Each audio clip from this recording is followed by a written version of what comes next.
Escuchamos Tropel, seguimos, esto es La Hora Mutante, estamos de charla con César. Ahora sí, claro, yo me pongo a charlar porque la verdad es que es muy interesante, viste, encontrar que en la Ciudad de La Plata alguien se animó a hacer porno y hacerlo desde hace mucho tiempo ya. Sí, desde hace mucho tiempo. Hola César, gracias por venir. Hola chicos, ¿cómo están? Gracias a ustedes. Bien, bueno, recién charlábamos fuera del aire, yo mi primera inquietud era... A ver, vos tenés ya cuántas películas más o menos en tu haber. Y ahora estoy en postproducción, fase final de post de la que será la 15ª película. Bien, la mayoría filmadas acá en la Ciudad de La Plata. No te diría la mayoría, pero algunas. La última y la anteúltima, por ejemplo, sí. Bien, bueno, y para llegar a esa producción, César viene de la Facultad de Bellas Artes, de cine viene, no viene de otro lugar, digamos, no entró por otro lugar al porno, ¿no? Interesante eso. Sí, yo diría que, digamos, tengo hipótesis respecto de cómo recalé más que llegué a la pornografía como oficio finalmente, ¿no? Oficio y vocación. Por un lado están, digamos, los escarceos puber, que cualquier persona más o menos de mi generación, yo tengo 42 años, entenderá bien de qué estoy hablando, y los que no, les explicamos que cuando yo tenía 12, 13, 14 años, hacerse de un VHS, de las primeras cintas, era toda una odisea, superar el pudor con el videoclubista, etcétera, ¿no? Hacer alguna maniobra clandestina. ¿Sos de acá de La Plata? Sí, de La Plata. ¿Dónde alquilabas? Y ahora se me nublan un poco los ojos. Todo cerrado. Sí, porque ahora cerraron todos, son todos extintos. A mí Video 12 me alquilaba algunas porno y Videograph también. Nosotros teníamos un amigo, ahora no sé si decir el nombre del videoclub, pero teníamos un amigo que tenía videoclub justo en esa época de estallido hormonal, y el chico se había procurado las llaves del local y por la noche ingresábamos subrepticiamente. Eso es como tener, pienso, es la llave de la felicidad. Es como tener una biblioteca a mano si vos querés ser escritor, tener una gran biblioteca. Eso, calculo que el aporte cultural de eso, porque era muy escaso el material. No, sí, aparte, fuera de broma, más allá del festival hormonal que nos provocaba, estamos hablando de una de las etapas del porno, una de las últimas etapas integralmente vigorosas del género, por lo que por añadidura nos veíamos en muchos casos grandes películas que incluso excedían en esa condición al género mismo. Veíamos mucho y buen cine a la vez, y que vehiculizaba sexo, ¿no? Sexualidad, que justamente esa imbricación es la que a mí me terminó de interesar, por lo menos racionalmente, para transitar este camino, digamos. Me parece que el porno es un género, digamos, es una especie de GPS ideal para rastrear la huella del deseo, digamos, y del universo sexual del hombre como criatura erótica a través de los elementos que te ofrece el lenguaje audiovisual. Por eso racionalmente me atrae tanto. Después, qué está pasando detrás en el inconsciente, todos los factores que se dieron cita para que yo llegue hasta acá, los sospecho y en general los desconozco. Claro, pero bueno, por lo menos esto está rodeado de una argumentación que me parece que es lo más interesante. Yo charlaba con Ale, que lo que me gustaba de César es que había una cuestión muy conceptual detrás de esto. Vos decís, bueno, tenías a disposición todo esta porno de la década del 80, donde fue la edad de oro, qué sé yo, y hay una cuestión que es difícil, que es pasar de... A mí me ha pasado con el arte, de cuando era borrego, ver fotos de minas desnudas, fotos buenas de minas desnudas, y ver la parte erótica, y ya después traspasar a la parte estética, digamos, hacer una valoración un poco más artística de eso. Imagino que para dirigir porno tenés que hacer un poco ese proceso, digamos, empezar por el lugar donde todos empezamos, pero luego hacer el trasvasamiento a la valoración artística, estética, de planos, etcétera, etcétera, que deja postergado un poco la cuestión hormonal, me imagino. Es una pregunta muy interesante. En realidad, bueno, hay que aclarar, digamos, que estos primeros escarceos, digamos, mi pasión, por decirlo así, adolescente, más o menos se fue morigerando o encauzando. No era lo mismo a los 13 que a los 19 o que a los 20 y pico. Me iba calmando e iba dosificando, por decirlo de alguna manera. No era una criatura de unos eternos 12 años. Siempre, ¿no? Se vuelve el primer amor igual. Pero es cierto, en serio, que lo que vos decís, en realidad no es que tengas que postergar, digamos, la cuestión del estímulo erótico. cuando ya pasás al otro lado del mostrador, por así decirlo, sino que sí, al ser una cuestión, un hecho cinematográfico con todas las dificultades y los desafíos que implica, en lo menos que estás pensando en ese momento, digamos, es en regalarte o abandonarte a la excitación sexual. Lo que sí, ese sigue siendo un motor, digamos, si eso deja de estar presente en vos de alguna u otra manera, ese hastío va a pasar a la obra. Lo que pasa puntualmente en las fases previas o mismo en el rodaje es que ves a través del ojo de la cámara, o a veces directamente a través de tu ojo sin que medie la cámara, estás viendo y ya te das cuenta que estás presenciando una escena hiperálgida que a posteriori, en retrospectiva, va a incendiar tu cabeza y en buena hora. De hecho, pero en ese momento estás atendiendo otras cuestiones y por supuesto no es solo una cuestión de seriedad por la que uno se reprime, sino que es una cuestión de preeminencia de objetivo. Yo estoy haciendo una película y por otro lado debo respetar a los actores, ¿no? Claro. No me permito ni siquiera, digamos, una mirada fuera de lugar, por supuesto. Pero lo que sí pasa es que incluso a posteriori sí lo disfrutás. Yo lo disfruto tanto como realizador como espectador, y mi propio baremo para con mis propias pelis es que me pasa a mí, digamos, si termino agarrado de las arañas porque me encanta lo que estoy viendo mientras estoy editando, quiere decir que las cosas las hice más o menos bien, digamos. Claro. De hecho, no solo con mis películas, no soy un egomaníaco que se pone a mirar sus propias películas todo el tiempo, pero a veces las miro después de un tiempo ya terminadas y descansada la cabeza del proceso de edición, y las disfruto como las disfrutaría, en el mejor de los casos, un espectador. O tal vez más porque son tuyas, yo me imagino que tiene ese plus. Si yo es tu fantasía. No, es tu película, o sea. Sí. Bueno, pero el guión en que está, calculo que está basado generalmente en cosas que uno asume que le van a gustar más o menos. Claro. Está César Jones acá, director de cine porno platense. Arrancaste en la facultad de cine. Contanos cómo fue el primer paso al porno. Mira, fue bastante extraño. Yo lo veo en retrospectiva, no extraño, pero en retrospectiva yo lo veo como una cuestión procesual, digamos, progresiva, de la que no éramos muy conscientes. Éramos, digo, porque fuimos un puñado de amigos los que acometimos con el primer paso de aquella primera película que se produjo por el año 2000.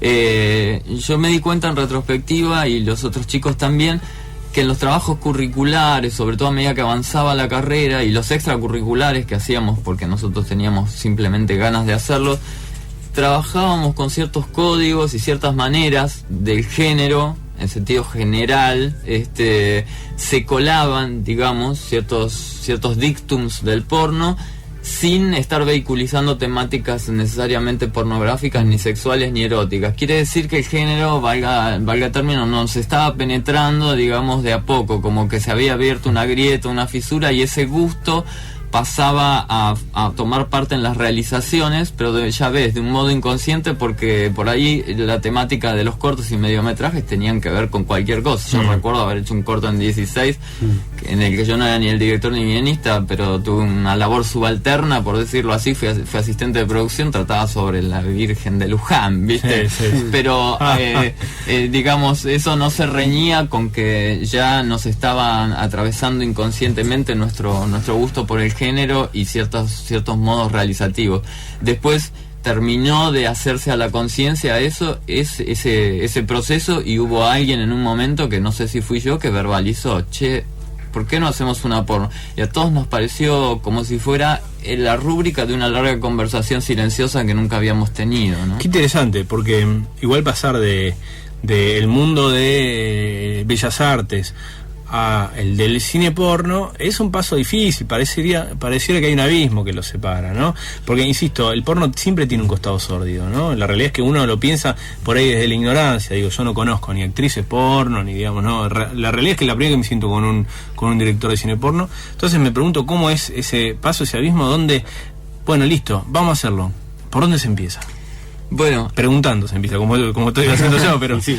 No, nosotros, por un lado, hay que decir que, por lo menos, y en lo que respecta al porno argentino, digamos que es por el que puedo responder, no integralmente, ¿no? Pero ya después de tantos años, digamos que esa pátina de sordidez está más en el imaginario del que no pertenece a ese mundo, y muchas veces noto la sorpresa de muchos periodistas que se avienen a hacer investigaciones y demás, y lo primero que les sorprende, digamos, es el grado de camaradería y la ausencia justamente de esas ODs. No quiero pintarlo como un mundo bucólico, pero digamos no hay más ni menos miserias que en otros ámbitos del quehacer humano.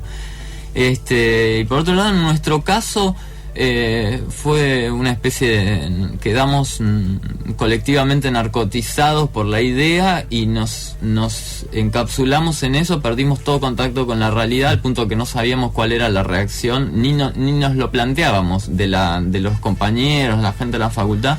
Claro, a la cátedra le habrá volado la peluca que ustedes quisieran encarar ese género cinematográfico tan maltratado por la academia, seguramente. Hasta ese momento ignorado seguro. Incluso, pero lo que pasa es que, bueno, teníamos compañeros... Prohibido directamente, porque dentro de la cinematografía mundial no existe, digamos... Bueno, pero por eso, hoy sí, ya... Hoy hablamos de Calígula, pero... Sí, pero hoy sí ya hay mucho texto y mucha película que, inclusive una de las últimas de Lars von Trier...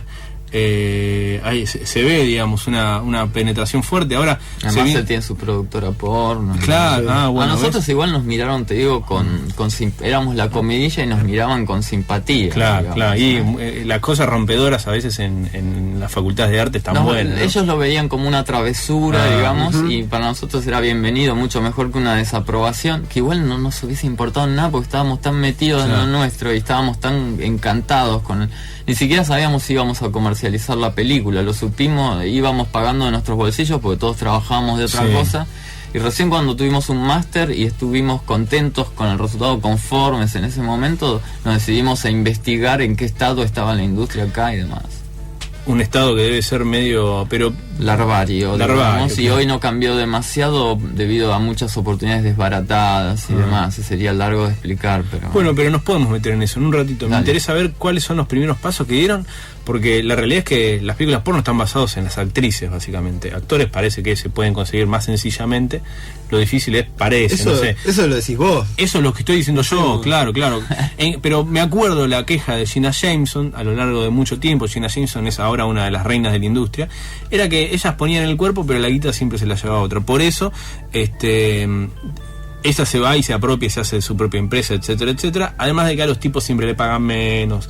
Estas cosas que son de la pornografía norteamericana, son los textos que uno tiene a mano para leer, ¿no? Claro, no sé cómo funciona acá y cómo funcionó desde un proyecto que estaba muy vinculado a lo artístico, ¿no? Claro, no, y además acá hay que comprender que este estado, digamos, perennemente embrionario por ahora de la industria, con sus altos y bajos, tuvo algunas primaveras desbaratadas y demás, hace que, digamos, podamos calificarlo como una situación de no industria, y eso hace que no podamos extrapolar la situación digamos, a las majors norteamericanas o europeas.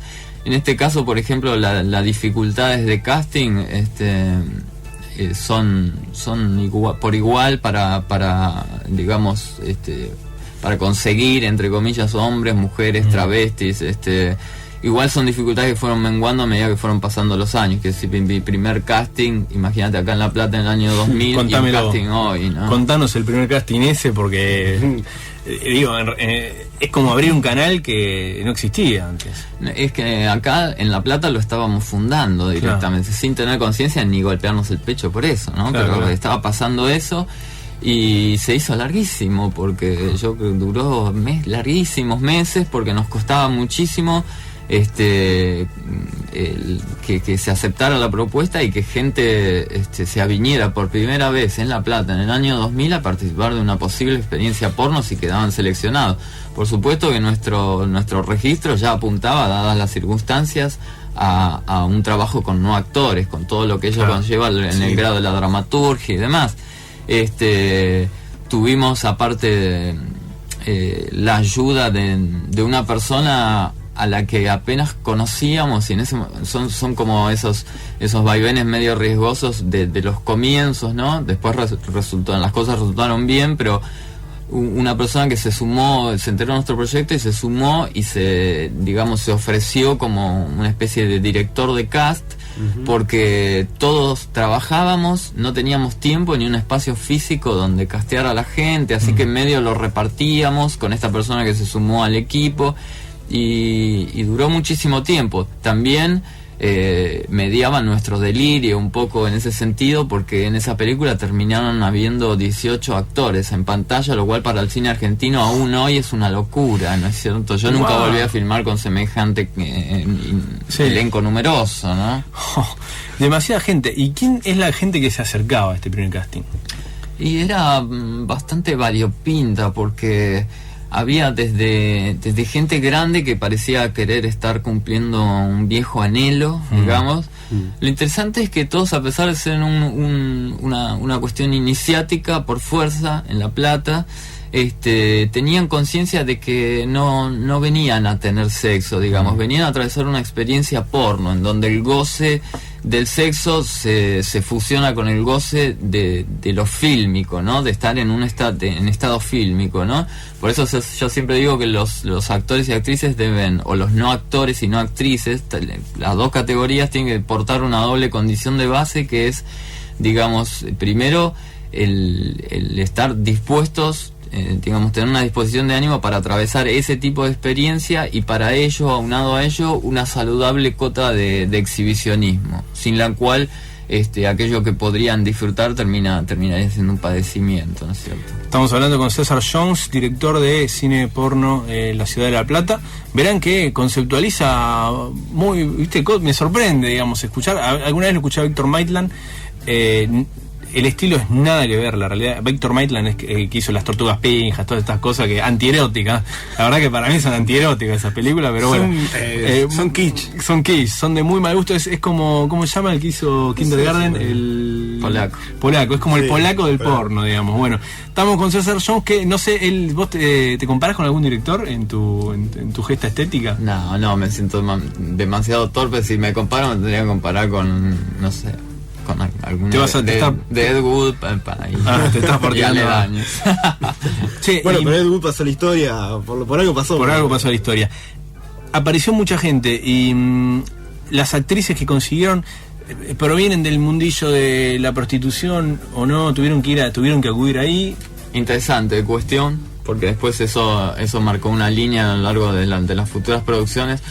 No, nosotros un poco ocurrió que quienes acudieron no tenían esas características, y otro poco nosotros empujábamos hacia otro lado, porque queríamos hacer un porno en el que hubiera un correlato, digamos, con el encare vigoroso que nosotros le estábamos prodigando, y que eso no se boicoteara con el hastío en pantalla que te puede proporcionar un trabajador del sexo, no porque, digamos, por favor, esto no es una cuestión personal, ni mucho menos una arenga moralizante, todo lo contrario, digamos. De hecho, yo digo abiertamente a favor de la prostitución mientras no medie trata ni ningún tipo de digamos, oscuridad.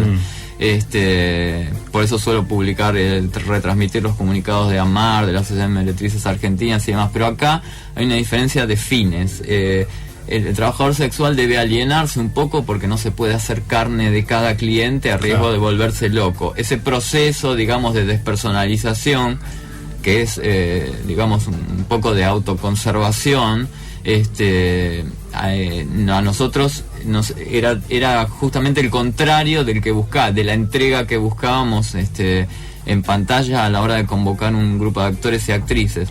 No obstante, a lo largo de estos años he trabajado ocasionalmente con gente que también fatiga, digamos, el sexo por dinero, la prostitución, como quieran llamarlo.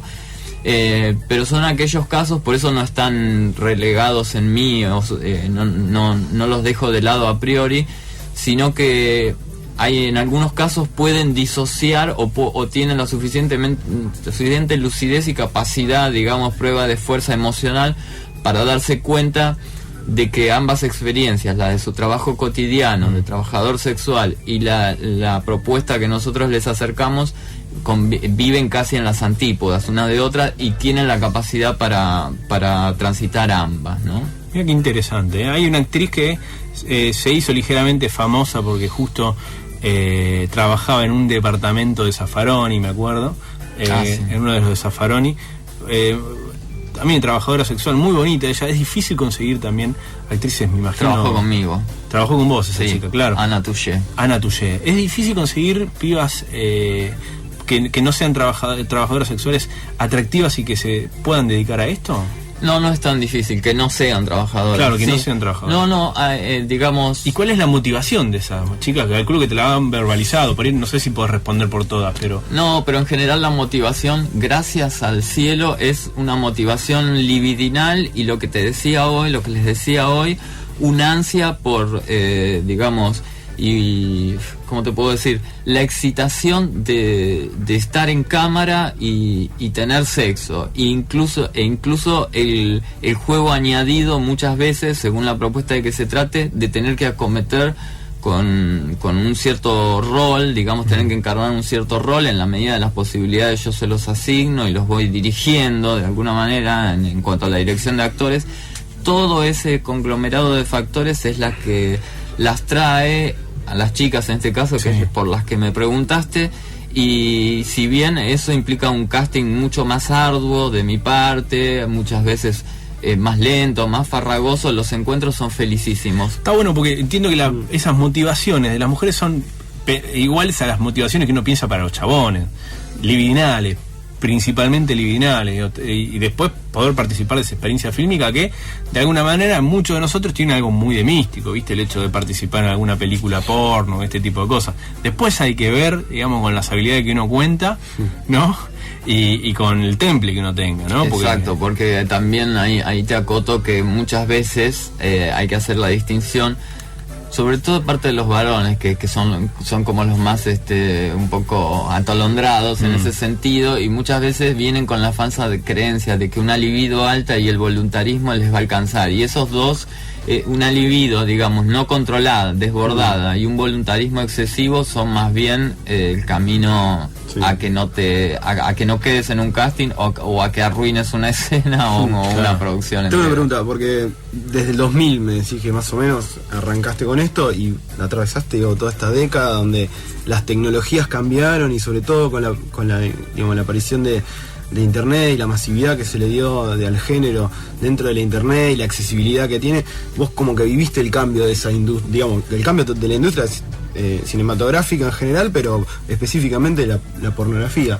Digo, eso, digo, te favoreció la industria, o digamos, al haber tanta oferta, tal vez como quedaste no vos, pero sino la pornografía en general como relegada a cuestiones, no sé, más de por ahí industrias yanquis. Te entiendo. Incluso con la aparición de lo que hoy hablábamos hoy, de que hoy en día, viste, hay categorías amateur donde vos bajás videos de gente común filmándose. Claro. Mirá, sí, y eso, perdón que te interrumpa, no, y eso favor. también, cómo te cambió en tu forma de concebir porque calculo que, viste, con todo esto también vos tenés que, como director, como realizador, tenés que cambiar una forma de pensar el género a la hora de dirigir. Bien, buenísima la pregunta, muy interesante, porque sí, es cierto, yo digamos transité la transición del género en ese sentido. Hay algunas cuestiones singulares del hecho del medio en Argentina y de cómo impactó ese cambio, que tiene que ver más que nada con el emplazamiento jerarquizado de la web, donde traficar los bienes culturales, en este caso porno, y el formato físico quedar como subsidiario un poco, ¿no? Se tiene la creencia muchas veces de afuera que eso fue una estocada mortal para la industria, cuando no lo fue, digamos. Obligó a un reacomodamiento de piezas, un cambio de teatro de operaciones, al que la industria se supo amoldar rápidamente, con rapidez de reflejos. Lo que pasa es, en eso también obraron una serie de cambios. Por ejemplo, las majors tradicionales siguen en pie y con buena salud en general, pero muchas veces productoras que se han, digamos, creado o han germinado al calor de este nuevo estado de cosas les tomaron la delantera, y hoy son por ahí las productoras insignias del porno internacional.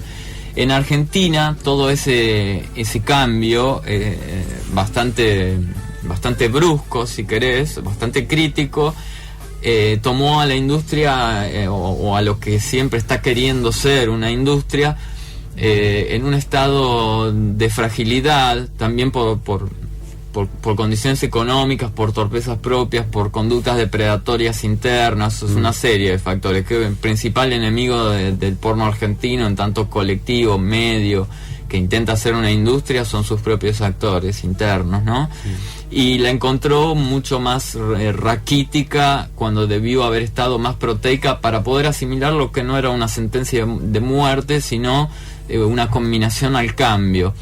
En este sentido, digamos, en mi caso, por ejemplo, yo me tomé mucho, me emplacé mucho en cuanto a la comercialización de las pelis sobre lo que se llaman sitios VOD, que proliferan por todo el mundo, que son sitios, lo que se llama video on demand, son sitios pagos, digamos, donde vos emplazás tu cine digital y una parte de las ganancias por visionado de tus películas o fragmentos de tus películas es para el webmaster y el otro es para vos. Como hay muchos sitios y yo ya tengo una cierta cantidad de películas, eso me asegura, digamos, una entrada económica que hace que no me sobre nada, pero por suerte no me falte y pueda continuar la rueda de la producción. Y por otro lado, hay una última cosa que quisiera señalar al respecto de esto, es que hay una especie de falsa creencia por ahí, o errada, de que el porno amateur, es cierto que la diversidad de porno, que es bienvenida, digamos, achicó un poco las porciones de la torta para todos, ¿no? Aunque hay algunas grandes compañías que se llevan gran parte. Pero por otro lado, el porno estrictamente amateur, el que está hecho en casa con una camarita casera y se sube, tuvo como los 15 minutos de Warhol, digamos, y hoy son, matemáticamente hablando, una expresión despreciable matemáticamente, de la gran torta de oferta de porno. Y lo que campea son las realizaciones de productoras medianas, grandes y pequeñas, que tomaron códigos del amateur, como sucedía en los 80 con el video, la primera ola del amateur, pero eso es un material hecho por productoras y por profesionales que de atrás y adelante de cámara tienen muy claro lo que tienen que hacer, digamos. Y como monetizan sus ganancias a través de manera lateral y no haciéndole pagar en muchos casos, ¿no?, al espectador directamente, se tiene la creencia de que es porno gratuito, pero esas empresas no trabajan gratis ni por altruismo a nuestras libidos, digamos, ¿no? Por otro lado, vos me preguntabas cómo influyó eso. A mí particularmente me influyó de manera tan intensa que me reconcilié con el mainstream, porque esa atomización y compartimentación de videos cortos y demás en internet, yo noté un gran cambio en ese estallido que me provocó un gran interés, porque además incluso la iconografía de los cuerpos empezó a cambiar, y la compartimentación temática, por un lado, digamos, es un convite que yo tomo de manera contingente y disfruto mucho. Cuando me di cuenta que estaba despotricando contra el mainstream gonzo porno, me di cuenta que mi discurso se había fosilizado en los años 90 y que había un nuevo mainstream que yo me quedaba hasta las 5 de la mañana mirando con mucha alegría.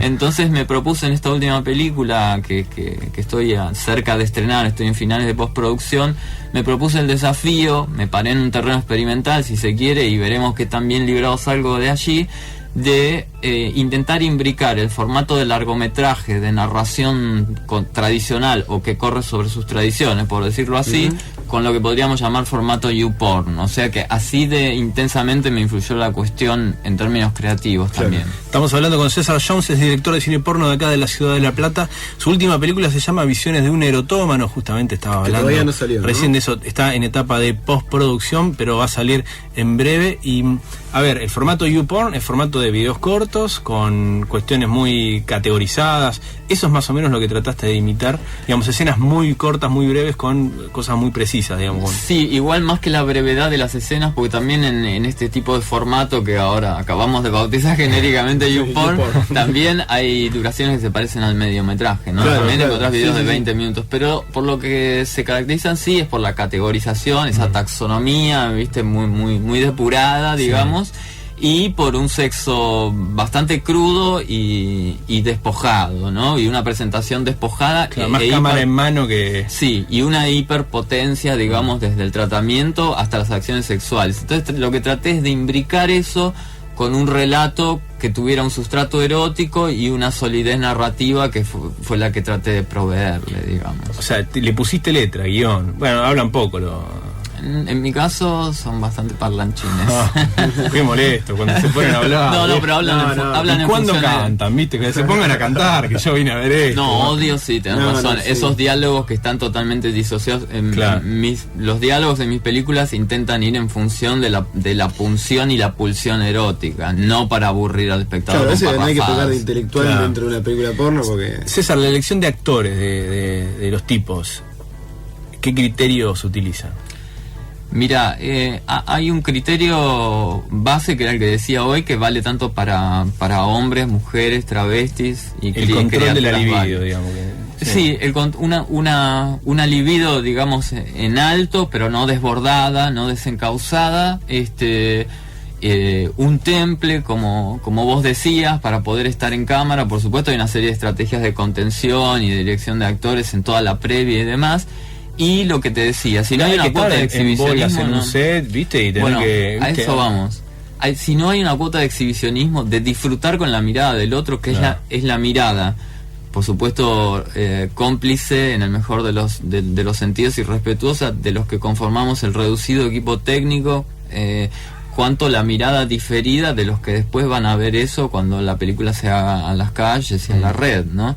Esa es una doble condición de base. Y después hay requerimientos particularizados de acuerdo a los requerimientos a las condiciones de cada film, incluso Claro. de cada escena. Por ejemplo, lo de para los hombres, la hiperdotación, por ejemplo, es algo contingente, lo puedo requerir en un personaje y puede no serme indiferente en otro, o puedo necesitar un personaje mini dotado, también depende. Hay poca película con mini dotado, ¿no? Está igualmente, digamos, esa especie de morbo está. Sí, sí.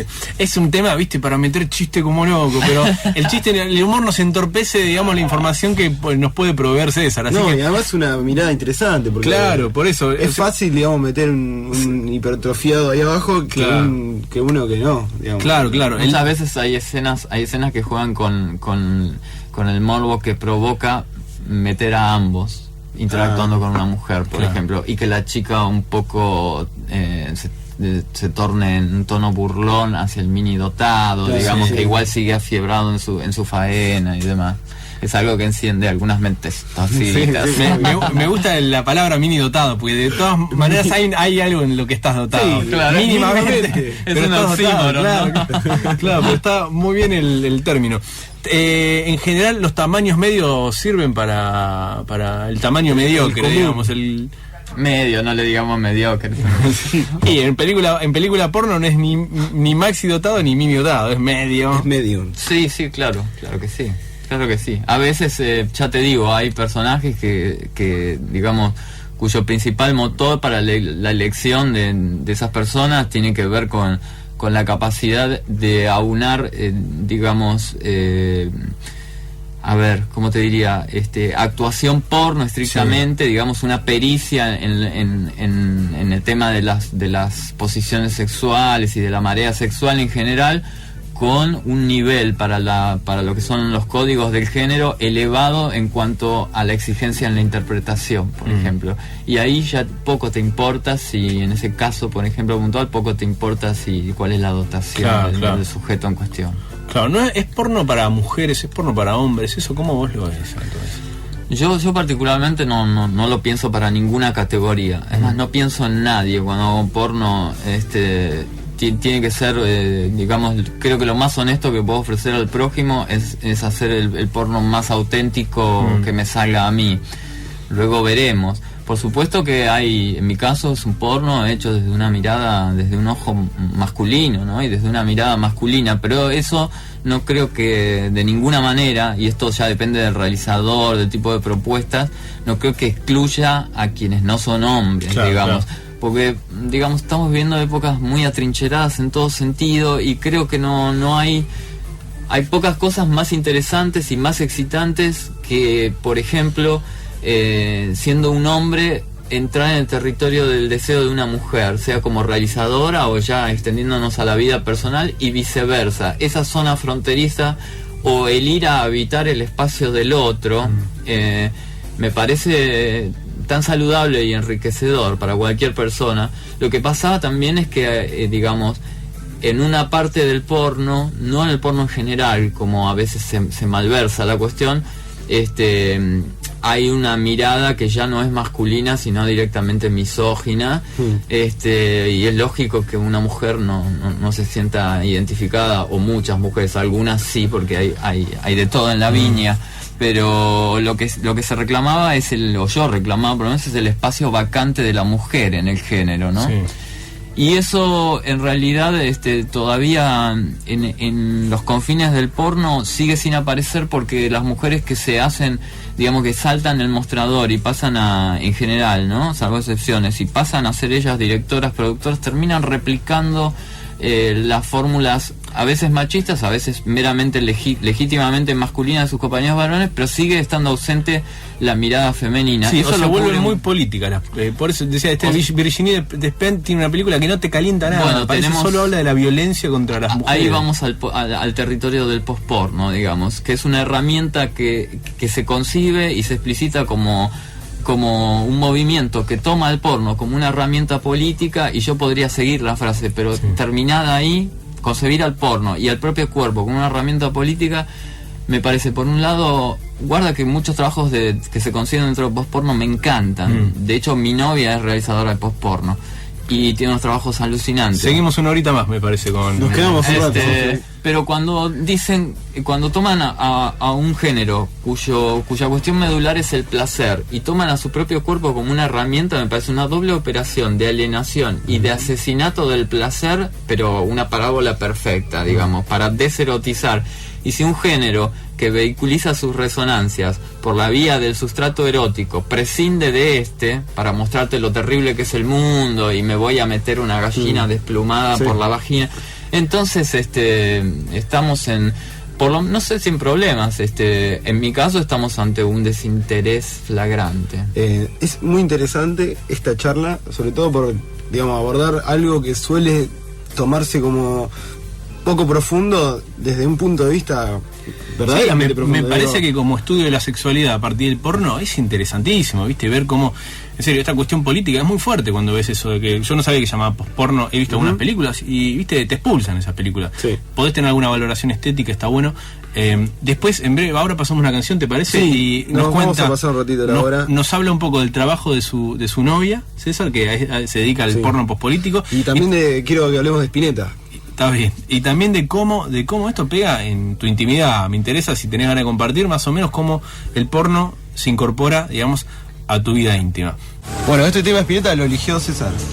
Sí, porque César Jones, director de cine porno, además es fanático de Luis Alberto Spinetta, fanático de los que lloraron 3 días. Sí, soy fan. Y redento, total. Este tema que eligiste, ¿de qué trataba? ¿Qué era? Es una especie de poema de amor cyborg, época tecno de Luis, hermoso, digamos, sobre la posible procreación de un ser producto de la cópula entre una pelícana y un androide. Precioso. Creo que encontré mi columnista de Spinetta. Sí. Ya me ofrezco.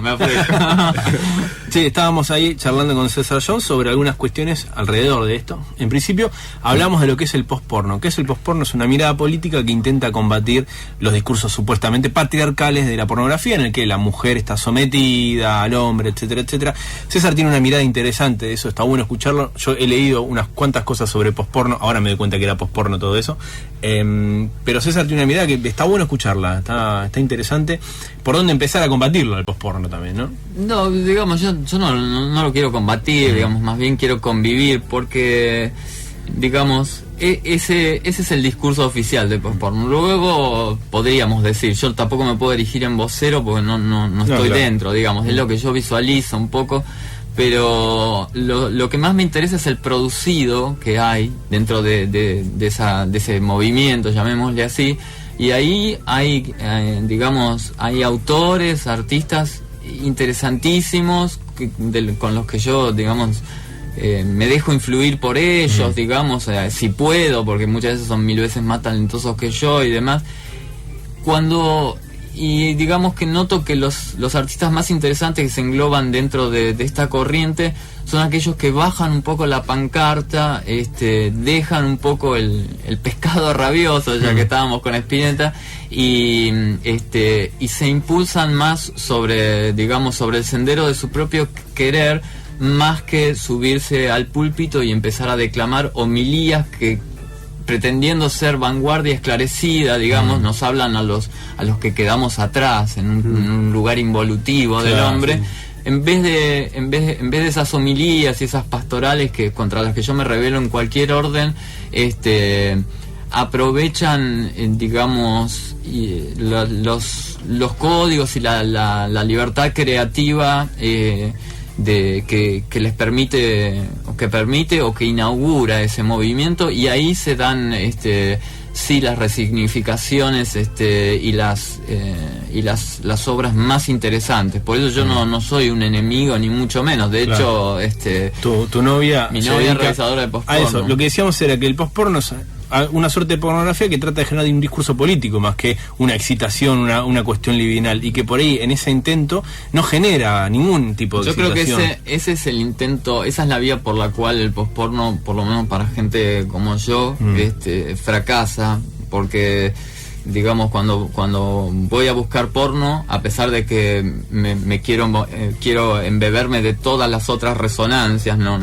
a veces quiero un porno de corto alcance y a veces quiero otro de mayor radio, cuando en la parábola del postporno, digamos, el erotismo es acogotado, yo siento que hay un deceso y un fracaso, pero ahí va, ¿no? Sí, ¿por qué no me llevo de los pelos con mi novia? Claro, otra cosa porque es ella que tiene otra línea dentro del postporno que toma más esas posibilidades del género, ni siquiera como una arenga política, sino como un devenir poético, digamos.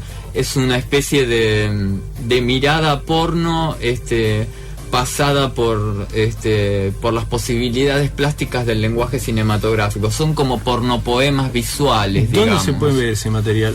Bueno, ella tiene... La señorita en cuestión se llama Hila Ronson, es española, viene desde Extremadura. Sí. Y hay un link en Vimeo, que es Vimeo/Hila Ronson. Ahí hay algunos de sus trabajos más recientes, digamos. Sí, qué interesante. Todos. Qué interesante, pensaba recién que, viste, uno no tiene la culpa de desear lo que desea. De hecho, esas cosas, hoy charlábamos con un psicoanalista, se definen a los 6, 7, 8 años, digamos, por ese lado, y que esa es una de las batallas que intenta emprender la pospolítica, el posporno, que vos desees cosas que no deseás, que no podés desear, que no están dentro de tu campo de posibilidades, y a veces el modo en que uno desea a las mujeres, etcétera, termina siendo conflictivo para esta mirada política. Sí, incluso a veces, digamos, con esta idea que probablemente, digamos, tiene su viso de rigor y está avalada por gente de peso, digamos, por teóricos y filósofos de peso, esta idea del yugo heteropatriarcal y demás. Yo creo que está un poco también, en algunos casos está sobreactuada, digamos. Hay una mirada hipermoralizante sobre todos los fenómenos del mundo y a veces, pretendiendo ser la vanguardia en materia sexual y pornográfica, terminan siendo la retaguardia porque se tocan en sus críticas con lo más retrógrado de la derecha y, digamos, y del discurso católico, evangélico y demás, ¿no? Lo cual es muy curioso. No tanto, porque si pensamos que las extremas en política se terminan dando la mano históricamente, no más de una vez, y por otro lado sí fundan un imperativo moral invertido que hace que ese pobre, ese señor, digamos, que va tan tranquilo y que al cual las circunstancias de la vida, los hechos fundantes de la niñez, si queremos verlo desde un punto de vista psicológico, lo devinieron, si queremos llamarlo así, heterosexual. A mí son rótulos que a mí en mi vida personal no me sirven mucho, de hecho, pero llamémoslo así porque resulta que es un hombre y le gustan las mujeres. parece que es el culpable, digamos, de algún tipo de ominosidad que baña el orbe, ¿viste? Y yo no puedo entender, porque ahí ya me parece que entramos en una suerte de casa de brujas contra Inquisición, fascismo invertido, aparte. No, total. Interesante, de que detrás del porno quiero aclarar que no todos estos conceptos se aplican a toda la gente que hace el postporno, sino más bien a lo que se erige como el discurso oficial y a algunos de sus pastores oficiantes, digamos, más caracterizados. El INADI tiene momentos así. Y sí, el INADI y el postporno se deben llevar de maravilla. Sí. Esto es lo que hay detrás del Triple X, ¿viste? Una fuerte disputa política, cultural, que el Triple X la pone bien de frente, y eso está muy bueno, porque además te acomoda a vos. Yo me acuerdo de experimentos con hombres, pornografía, a los tipos heterosexuales que les ponían pornografía gay y salían ofendidos porque salían excitados por ahí, ¿viste? Esos entrecruzamientos son alucinantes, digo, para entender que el porno va derecho al deseo, a ningún otro lado. Por ejemplo, digamos, una crítica que el posporno le hace al porno, así en esos términos teóricos, es que deja de lado sexualidades y cuerpos, digamos, laterales que no entran en el discurso heterosexual o en la díada hombre-mujer y demás. Y yo puedo responder por mi propia modestísima obra y en ella la característica, digamos, o aquello sobre lo que se emplaza es la incertidumbre pulsional, digamos. De hecho, eso me ha valido, sí, disputas y ciertas peleas de esgrima con las editoras que sacan mis películas, porque es cierto que el porno quiere una compartimentación clara y yo soy difuso en ese sentido. Porque en general la clientela quiere. Bueno, trabajás con travestis. ¿Esa experiencia también cambia en algo? Mira, era algo que anhelaba en ese momento, que yo sentía necesario para la idea que quería plasmar, y la llamé, digamos. Quizás la diferencia es que yo no sentí que estaba... A mí no me animaba ninguna clase de reivindicación política de las minorías ni nada. Es más, y a mí me parece hasta casi más honesto y más respetuoso, digamos, y más saludable, con menos mala conciencia. Yo necesitaba que una travesti fuera la protagonista de mi película. Fui y la llamé, no me colgué la bandera del defensor de la travesti. Es que es menos racista incluso. Okay.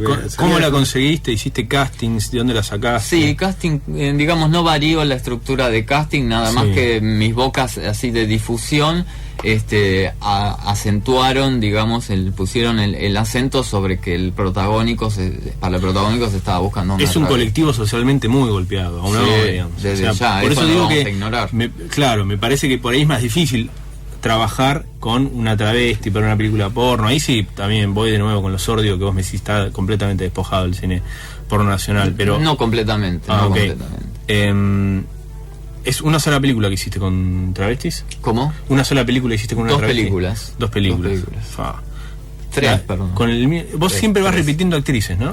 No, a ver, hay algunos actores y actrices de los que ya conozco sus capacidades y su physique du rôle, sus características, y cuando siento que son los indicados para un proyecto, los reconvoco, pero siempre abro casting para sumar nuevos adherentes, digamos, nuevos adeptos no me gusta a la cuestión porno, digamos, en mis términos. Lo que no me gusta es tener una troupe, nunca lo hice eso, y hacerla migrar de película en película. Me desazona. No tenés actor, actriz fetiche, claro. No, tengo actores y actrices a los que valoro mucho y que me gusta llamar, pero no los llamo para todos los proyectos, claro, porque no son indicados para todos. Nunca entendí, salvando la distancia, ¿no? Yo soy un microbio, pero me hace acordar a este idilio ya insostenible entre Johnny Depp y Tim Burton. Basta ya, por favor. Sí, además está. Bueno, se están comprando mansiones por todos lados, igual muchos. Capaz que lo que les importaba más era eso. Te quería consultar era un tema que me interesaba bastante, era esto: ¿cómo se evita la idea de testear a las actrices, digamos, de salir con ellas, de tener relaciones con ellas, o no se evita y bueno, dale, tratás de... No, buen punto. Vos sabés que eso difiere de acuerdo al director de que se trate. En mi caso no existe eso, a mí me provoca bastante rechazo. porque me sorprende, porque son minas lindas las que tenés en tus películas. Sí, bueno, pero hay que tener un poquito de capacidad de frustración, digamos, para no abalanzarse sobre la chica que llegue. Porque, no, y te digo de verdad, me genera rechazo, porque en general en los colegas que sí hacen este tipo de testeos, sí, lo hacen con la excusa de que tienen que probar las cualidades de la actriz. En realidad es una forma un poco bastante rancia de abuso de poder, digamos. Y yo siempre les pregunto que si tanto tienen que testear a las actrices, ¿por qué no testean a los actores también? Claro, ¿no? Es muy bueno. Claro, yo en realidad pensaba a posteriori, más que para testear y hacer casting sábana, digo... Esa es otra cosa, digamos. Eso me imaginaba yo, digo, viste, después que la viste tanto, después que la filmaste, después que... La trataste, viste, hay un vínculo... social. ¿Viste? Decís, No, pero se forman todo tipo de vínculos. Por ejemplo, como se formarían, aunque uno creería que en el porno, digamos, todo está más a flor de piel, justamente, y demás. Una cosa es el set y otra cosa es el resto de la vida. Lo que sí se forjan, como en la dinámica de cualquier, digamos, colectivo o experiencia grupal, son distintas clases de relación, desde la de amistad, la de conocidos que se aprecian, hasta eventualmente relaciones de pareja que se forjan o germinan en un set, digamos. Pero no, por lo menos en mi experiencia, digamos, pues yo intento, ya incluso desde la elección del casting, es en principio una elección humana también, ¿no? Que no aparezcan estas relaciones de poder medio obscenas, que bueno, eso es lo que es obsceno, no la pornografía en sí, digamos. Está bueno, pero nunca te formaste un vínculo sentimental igual con Sí, por ejemplo, en el año 2004, muchos meses después de terminado el rodaje, seguí en contacto con una de las actrices de una película que filmamos ese año y nos enamoramos y tuvimos un largo noviazgo, y al día de hoy tenemos ya no somos pareja, pero tenemos una relación muy cordial y de aprecio por el resto de los días, ¿no? Pregunta obligada, ¿la retiraste del porno a partir de esa relación? No. ¿Continuó? Eso, bueno, por ahí cala en tu humor, ¿viste? Eso capaz que son cosas muy íntimas, pero... Aparte, jamás, digamos, yo me arrogaría la autoridad para retirar. Eso sí que sería machista. No, por lo menos de no filmar la voz, digo. No, lo que ocurrió fue que ella, digamos, esa experiencia la tomó, que muchos actores y actrices lo hacen y es válido mientras lo encaren con compromiso, lo toman como una experiencia de una única vez. Entonces ella ya no tenía muy planeado hacer una carrera sobre eso. De hecho, ella es artista plástica, digamos, su vida va por otro rumbo. Mirá qué interesante, se había acercado pura y exclusivamente por esta cuestión libidinal que vos decís. Exactamente. Muy interesante. Bueno, está aquí César Jones entonces con nosotros, director de cine porno. En breve va a estrenar tiene una anterior que se llama Zorra, que visualmente lo que estuve viendo muy interesante. Es una chica, ¿está toda la película con la máscara de la zorra o en algún momento se la saca? En realidad hay una característica, que es que esa protagonista femenina, que se supone que es una sola, va mutando en 5 cuerpos distintos, y lo único que aúna al personaje y lo hace pensarnos, hace que nosotros lo pensemos como un solo individuo, quizás, es la máscara. Bueno, yo pensaba esto, que está bueno el dispositivo, es que cuando uno ve una actriz porno piensa que es una zorra, si se quiere, la despoja de su identidad, y la primera que le pone es esta cuestión un poco de, viste, esta torranta, qué sé yo. Digo, pensado de esa manera me parece que cala bien sobre la cuestión del prejuicio, viste. No sé si esa es la comunicación que había un juego zumbón con ese mote, pero dicho en todo caso pensado de un modo más cómplice y amistoso que de un modo denigrante. Pero por otro lado, esa era una lectura más lateral. En realidad la máscara aludía más bien es una película flagrantemente, de un punto de vista flagrantemente masculino, y la máscara, entre otras cosas, yo creo que alude a la imposibilidad de poder correr el velo del pathos más hondo femenino, el misterio ese que a los hombres, a los que nos gustan las mujeres, y a los que no, quizás también nos desvela tanto. Hay un teatro último que no podemos terminar de elucidar, y quizás esa sea la llama que hace que nos haga desearlas tanto y adorarlas, ¿no es cierto? Qué lindo, está bueno eso que decís, esa. Bueno, y entonces la que se viene, ¿para cuándo? Y estamos en etapa final de post. Nosotros estimamos que vamos a hacer una presentación así formal en Capital, formal, una presentación y diría más bien informal, en Capital, en fecha y lugar a confirmar, pero hacia septiembre. Deseamos, esperamos y estamos trabajando en eso. Ojalá nos inviten, che. Ustedes, si quieren ir, considérense invitadísimos. Buenísimo. Bueno, César, muchas gracias por venir. No sé si te querés quedar un rato más, escuchamos algo de Spinetta. Yo me quedé con ganas de hablar de Spinetta. Si me decís Spinetta me quedo. Bueno, yo me retiro, entonces los saludo, gracias. Hasta el lunes nos estamos viendo. La Hora Mutante, los dejo entonces con el programa de Ale Reyes, Filosofía Zombie. Me estás debiendo últimamente, ¿eh? Te estoy debiendo a estas 15 minutos. César, la verdad, un gusto. Espero que verte de nuevo por la radio pronto y seguido, ¿eh? Dale, un gusto para mí. Creo que estamos todos muy sorprendidos por escucharte conceptualizar tan grosso, ¿viste? Sobre estas cuestiones que... es importante para, de nuevo, aportarle algunos textos que le hacen falta, me parece, al porno, y sobre todo para liberarnos todos del prejuicio, porque uno mira porno, pero a veces, viste, está muy encerrado con una manera de pensar que, viste, que viene de lo ignorante, de lo moral, etcétera, etcétera. En fin, me voy. Gracias. Gracias a vos. Adiós. Bueno, Leandro Martínez no se fue, se quedó. Chau, Leandro. Chao. Se va, lo voy a echar porque si no, esto ya es La Hora Mutante, hace media hora. Pero nos interesó tanto, sobre todo tu faceta spinettiana, que te invité a que te quedes. Recién escuchamos, bueno, 2 temas de Pescado Rabioso. Escuchamos primero Me Gusta Ese Tajo, y después de la tanda, Como el Viento va a ver, 2 momentos del Flaco. Che, nada, me llama mucho la atención tu fanatismo extremo por Spinetta. Sos un fanático. Sí, bueno, fue así, como un flechazo. Yo me acuerdo que tenía 11, 12 años. Iba al conservatorio de música en esa época y era un poco la mascota de 2 pibes que tenían 25, lo cual para mí era una edad inalcanzable, insondable. En ese momento eran muy mayores, ellos vivían en el mundo de la adultez, yo no sé qué me imaginaba. Y yo estaba, claro, sí. Fumaban. Sí, todo en esa época fumaban. Fumaban, puntos suspensivos. Fumaban. Y bueno, y yo estaba, digamos, había salido de la fascinación que igual siguió para siempre de la música disco, si querés, digamos, emplazada en 3 propuestas aparentemente muy distintas. Te digo, cuando tenía 9, 10 años era ABBA, sí, que hoy al día de hoy lo sigo teniendo en un altar. Kiss, con su propuesta disco disfrazada de rock pesado, digamos. Y Queen. Mirá, y Queen. Todavía sos porque son... Kiss es una 2 de banda... esas 3 bandas las sigo escuchando. Aquí Kiss ya el chiste se me cayó un poquito. Porque viste que están los tipos que escuchan Kiss como algo, como una banda, y está el tipo del Kiss Army, que es como un fanático bobo que está durante... tiene 70 años. Yo conozco tipos muy inteligentes, muy... que yo respeto mucho, digamos, a nivel musical, que son...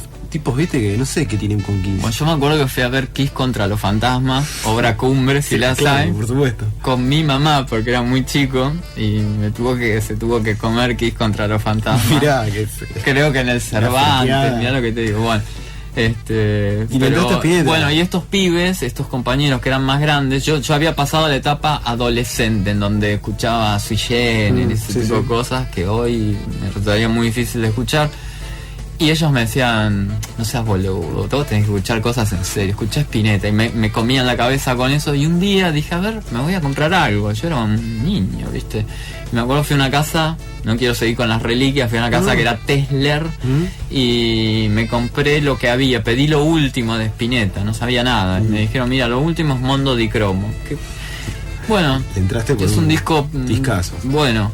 Igual no deja de ser un disco pequeño, casi hogareño, ¿no? Pero lo escuché y me transfiguré, ¿no? Me cambió la vida para siempre eso. Fue una colisión de frente con una subjetividad, digamos, tamaña que literalmente me transfiguré. Me quedé en esa pieza, no sé si 1 hora o una eternidad, y salí cambiado. Sí. Yo creo que es difícil, o prejugado lo que voy a decir, pero yo creo que todos los caminos conducen a Spinetta, porque...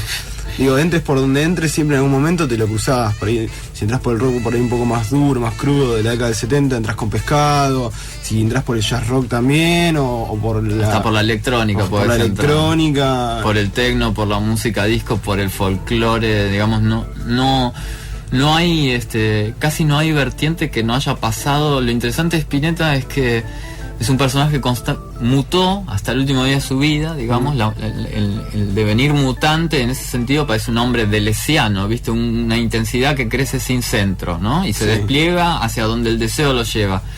Y por otro lado, digamos que se metió con cuanta tendencia o género o estilo le interesara, pasándolo por una aduana cuyo nodo lo tenía él solamente. A veces yo lo veía cantar, sobre todo en el acto de cantar en vivo, veía ciertas miradas y además la obra en sí, aquello que decía con su obra, y parecía estar generosamente trayéndonos una especie de material muy preciado y muy extraño de un nodo que le había sido dado solo a él, ¿viste? Yo me acuerdo que en una nota que leí en un medio gráfico, una frasecita que era una subordinada me quedó muy grabada, que era venía bla bla bla bla bla y entre comas, y Spinetta, que parece saber algo que los demás ignoran, y yo dije, esto tan simple es lo que yo siento cuando veo a este hombre, sí. Che, ¿fuiste a ver las bandas eternas? No las fui a ver. Es una mancha negra eso tu producto. Sí, es que en realidad estoy lleno de manchas negras porque soy un poco afecto, digamos, a los recitales, pero sí tuve una etapa más juvenil en donde lo vi muchas veces al flaco. La última vez que lo vi creo que fue su última visita a La Plata, acá en el Coliseo, pues, presentando Un Mañana en el Coliseo. Sí, fue muy emocionante. Yo lo vi 2 veces en el Coliseo, tuve la suerte de 2 veces, las últimas veces que tocó creo que fue en el Coliseo, acá en La Plata. Pero puedo ir a las bandas eternas, no, es como... ¿Estuviste en las bandas eternas? Sí, el otro día hablamos con Leandro y es o sea, yo que por ahí la edad no me daba, pude ver a 3 de mis bandas favoritas, que fueron Pescado Rabioso, Invisible y, bueno, Spinetta Jade, bueno, Almendra. Lo que pasa es que por ahí Almendra, yo ya los había visto como a todos separados, me gustan más, es difícil, como banda me parece genial. Sí, a mí particularmente en ese... Yo vi el concierto, me clavé, digamos, después cuando salió y demás, me clavé 5 horas, creo que no pestañeé, y lo que me asombró es cómo sonaba Almendra. Ahí terminé de entender la envergadura de esa banda. No, impresionante. Además son tipos que siguieron tocando. Sí. Digo, Delmiro sigue tocando, a pesar de su enfermedad y todo. Todos siguieron tocando. Sí. Pero me pareció... en un momento dije, estoy viendo Pescado Rabioso. No me podía creer. Pero bueno, fue importante. Hablando de Spinetta y de todo esto, está bueno por ahí, cómo dentro de lo que vos haces, cómo influye, digamos, el tema de la musical, porque el género por ahí, la música pasa como desapercibida, pero eso es importante.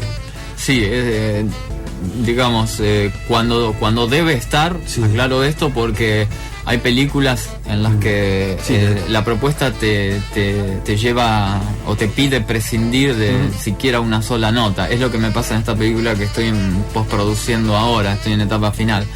Fue un desafío para mí porque es una película que dura 2 horas y media y no tiene un solo rastro de musicalización, pero era parte de la propuesta.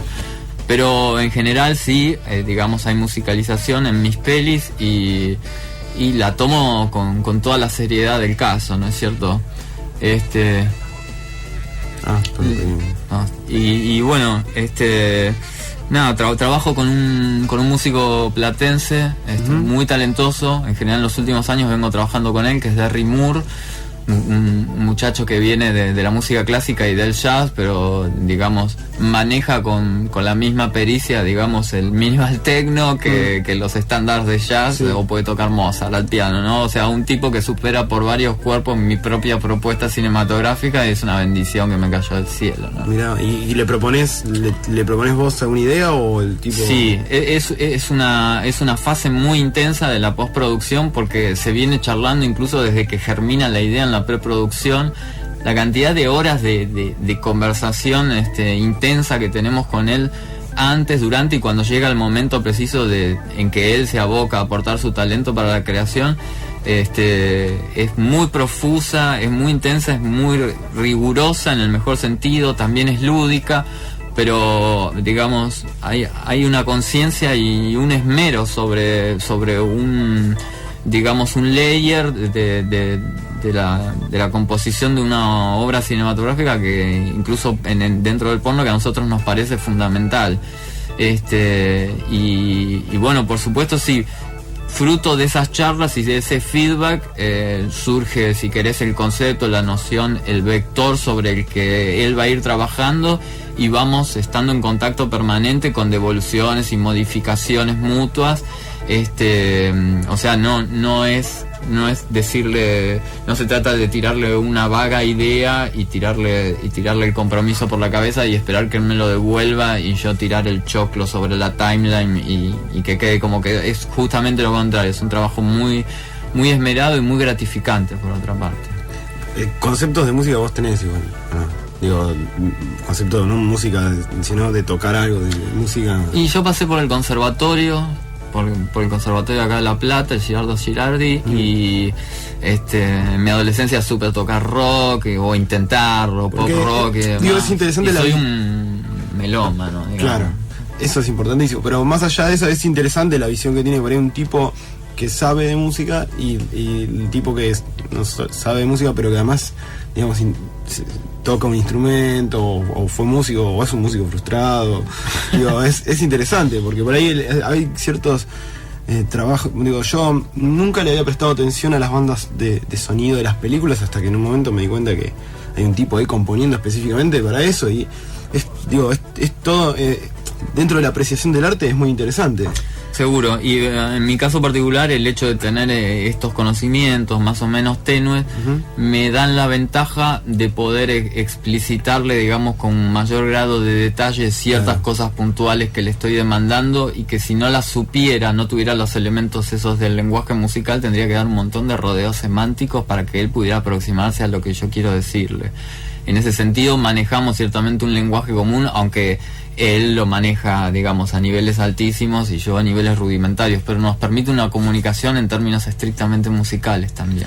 ¿De acá de La Plata escuchas algo? Digo, porque La Plata es una ciudad que por ahí tiene como una efervescencia musical muy particular. Sí, bueno, más allá de la tradición, digamos, me remonto a Virus, digamos, Los Redondos a mí no me gustan tanto, salvo Octubre, que es un disco que me encanta.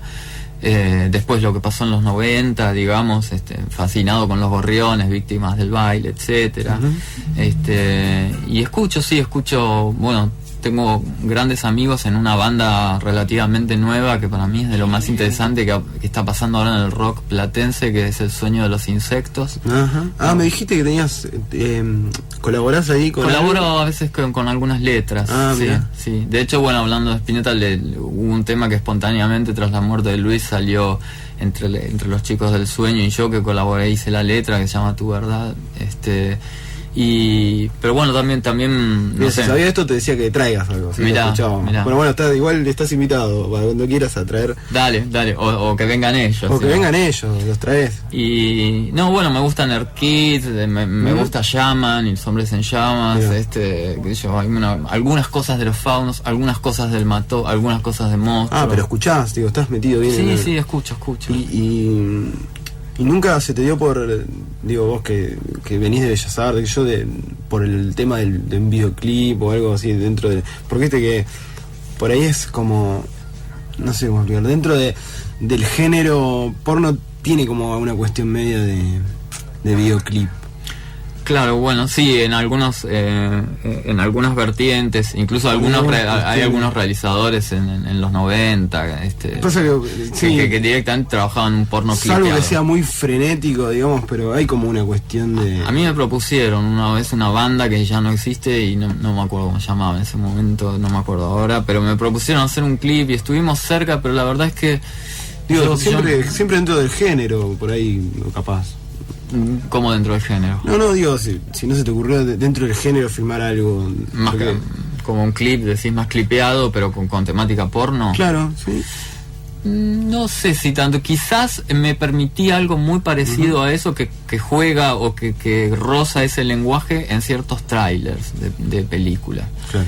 Y en ciertos momentos o secuencias de películas, pero no a lo largo de una película entera. El tráiler es un género en sí mismo también. Sí, que generalmente me agarra tan cansado que lo odio un poquito, sí. pero bueno, se acomete con esmero. Ahora mira, te preguntaba porque me acordé, porque hace poco vi un video de Rammstein, ¿viste? Donde está tratado se llama Pussy, se llama el video. Y viste, básicamente es un video porno. Y me llamó la atención, digo, está tratado digitalmente, porque aparecen las caras de ellos, pero me llamó la atención que digo, era interesante poder romper con algunas estructuras básicas del videoclip clásico. Hay un video de Air, ¿no? También hay un video de Air también, sí. No es tanto porno, sino sobre, sí, ¿no? Una chica que es actriz porno. Me viene ahora medio vagamente. Lo he visto también, sí. Por eso es interesante por ahí como vos como... Y después hay músicos que son directamente la pornografía, tipo Serge Gainsbourg. Ni hablar. Nada más porno que eso. Y de hecho, hablamos hoy de Kiss, digo, dentro de todo ese rockero glam, digo, con Tommy Lee, hoy hablaba Leanne de Kid Rock, son todos tipos que dentro del género porno se hicieron un poco famosos. Fred Durst, el de Limp Bizkit, también estuvo en películas porno. Digo, la música tiene mucho que ver con eso. Sí, hubo, digamos, algunos de los músicos, uno o dos de los músicos de Massive Attack también hicieron la banda de sonido de una película que se llama Virtualia en los 90, una película muy fallida, porno de ciencia ficción que transcurre en una nave espacial. Que de hecho es más conocido la inclusión de Massive Attack que la película. Exacto, sí, y con justa razón. Bueno, César, muchas gracias por venir. Estás invitado cuando quieras. Me sorprende que encontré un tipo que sepa tanto de Spinetta y que le guste tanto, así que si querés te invito acá al aire a que cada tanto vengas y hablemos de Spinetta. Me parece que Spinetta es un tipo, no sé, del que no debería dejar de hablarse nunca. Bueno, sí, y quizás está menos hablado y más sobreentendido de lo que parece. Dale, yo encantado. Spinetta es como también ese tipo que todo el mundo tiene que respetar, pero a veces es difícil. No difícil, pero a veces no le entra a la gente por esa cuestión de que, bueno, es Spinetta. Y en realidad está bueno analizarlo, está bueno. Hay un mandato hay un mandato de que hay que respetarlo, con que yo, incluso siendo fan, no acuerdo, ¿viste? A veces veo en esas riñas de gallos en YouTube, ¿viste? Que sale alguien con una opinión muy respetuosa diciendo que no le gusta y le caen a la yugular. ¿Por qué te tiene que gustar Spinetta, ¿viste? Pero por otro lado, él junta esa paradoja de esa doble condición de ser inmensamente conocido. Supongo que no debe haber criatura en este país casi que no lo conozca, pero muy poco escuchado también. Es cierto. Bueno, elegiste Bosnia de los Socios del Desierto, o cuando te tiré los Socios del Desierto me dijiste Bosnia. ¿Por qué? Me parece un tema que, digamos, llega a niveles de desgarro para retratar el horror de la guerra de una manera que yo pocas veces escuché y vi. Y me parece muy interesante porque revela el humanismo profundo que siempre estuvo en la persona y en la obra de Spinetta desde siempre, pero que se acentuó para esos momentos. Esa capacidad que tenía él de hacer propio cada dolor y que lo diferenciaba en la cuota de autenticidad que había en ellos, lo diferenciaba de los cantores de protesta, por decirlo de alguna manera, lo ponían las antípodas. Y por otro lado, desde el punto de vista musical es muy interesante cómo se aprecian las influencias y se nota que es un hombre que en ese periodo de ostracismo previo a los Socios había estado escuchando atentamente a Kurt Cobain, a Thurston Moore, había estado escuchando Sonic Youth, y toda esa influencia se nota en las distorsiones, en los sonidos de guitarra. Y en el sonido general de la banda también es cuasi stoner, ¿viste? Sí, tiene una onda stoner. Bueno, César, muchas gracias. No, por favor, a vos por el espacio. Esto, Filosofía Zombie. César Jones estuvo con nosotros también en La Hora Mutante. Vamos a escuchar a Spinetta y los Socios del Desierto haciendo Bosnia.